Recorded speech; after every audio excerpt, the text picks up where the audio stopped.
Bonjour à tous, aujourd'hui on va parler de la tristesse. Et oui, la tristesse est une émotion de base qui mérite quand même qu'on s'attarde dessus.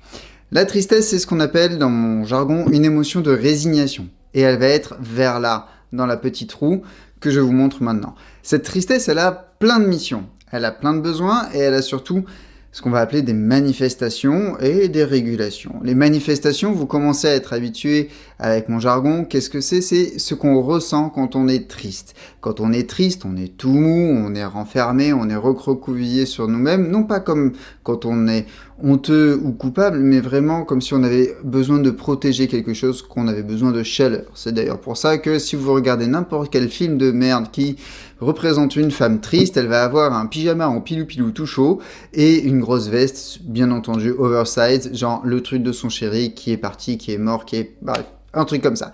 Pourquoi? Parce que la tristesse, elle a besoin de réconfort, mais pas que, et on va en parler un peu plus loin.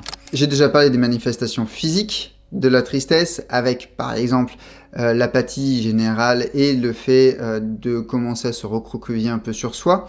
Le fait aussi de se tenir moins droit, d'avoir un regard un peu moins franc et ainsi de suite, certes. Ça, c'est parce que, en fait, la tristesse, elle se digère de l'intérieur et que du coup, pour le regard en tout cas, on est moins focalisé vers les autres, on est focalisé sur ce qu'on est en train de vivre. Par contre, au niveau mental, les manifestations, elles sont compliquées à détecter et surtout, elles sont compliquées à contrecarrer parce qu'elles sont facilement mélangeables avec d'autres choses.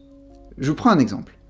Lorsqu'une personne est triste, elle manque de motivation, elle manque de capacité à réaliser les choses et elle manque de capacité à aller vers les autres. Mais si on prend ces trois choses, ces trois comportements par ailleurs, isolés, sans avoir la notion de tristesse, on a une personne qui n'est pas motivée peut-être parce qu'elle est feignante ou parce que ça l'intéresse pas. On a une personne qui va pas aller vers les autres juste parce qu'elle en a pas envie ou parce qu'elle a mieux à faire dans son monde. Peu importe. Et donc du coup, là, on a un problème. On a un problème parce qu'au niveau des manifestations mentales, on va dire, des comportements liés à la tristesse, c'est pas toujours facile de détecter la tristesse. En revanche, quand on arrive à faire parler à la personne, quand on arrive à analyser le contexte dans lequel elle est, alors là, on a quelque chose de sympa à travailler autour de la tristesse, en supposant que la tristesse puisse être sympa. Mais on va en reparler. La tristesse, c'est une émotion qui est adorée notamment par certains artistes qui considèrent que puisqu'ils sont tristes, puisqu'ils vont mal, ils vont aller s'exprimer dans leur art grâce à une catharsis. Sauf que la tristesse peut se réguler différemment, et puis surtout la tristesse a une utilité pendant un certain temps, et puis derrière, on peut la réguler, on peut en faire autre chose. Souvenez-vous ce que je disais dans la première vidéo de cette série, les émotions peuvent se réguler si et seulement si elles durent trop longtemps, elles deviennent polluantes et elles vous empêchent de devenir qui vous voulez être et d'agir comme vous voulez. Comment est-ce qu'on va réguler la tristesse? La tristesse, elle se régule de manière relativement simple en fait. Elle peut se réguler grâce à une super musique qui vous met le peps. On a tous nos playlists préférées pour ça, je vous fais entièrement confiance. Un autre point, c'est de faire ce que propose Amy Cuddy, je mettrai le lien dans la description.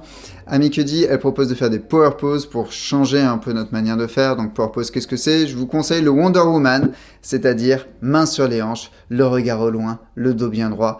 Et là, normalement, théoriquement, votre corps va commencer à sécréter de nouvelles hormones qui vont vous aider à aller un peu mieux.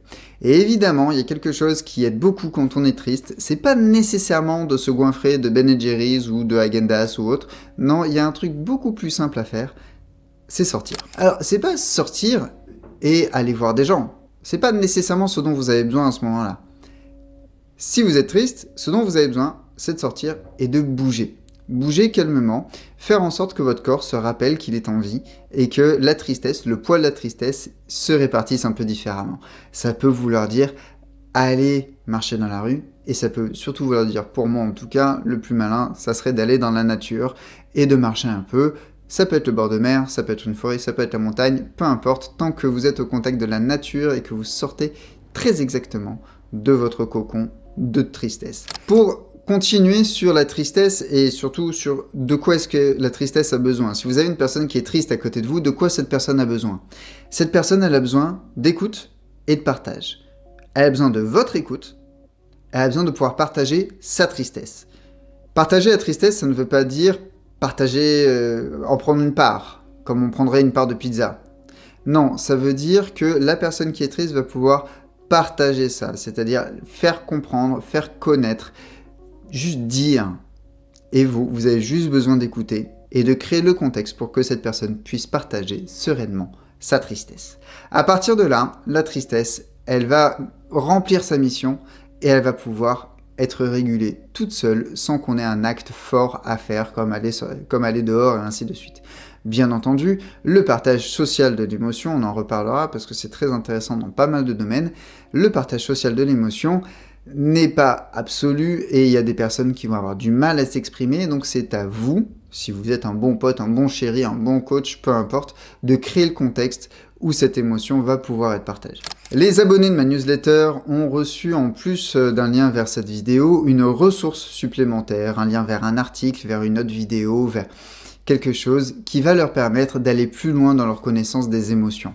Bien entendu, si vous voulez rejoindre le groupe, c'est très simple, il y a le lien dans la description. Je suis super content d'avoir partagé ça avec vous aujourd'hui et la semaine prochaine, on va continuer. Cette chaîne continue d'évoluer grâce à vos commentaires, donc n'hésitez pas, si vous avez des questions, des sujets, des idées, partagez-les dans les commentaires, je me ferai fort de répondre à tous ceux que je croise. C'est déjà le cas sur pas mal de mes vidéos. Merci encore, à bientôt.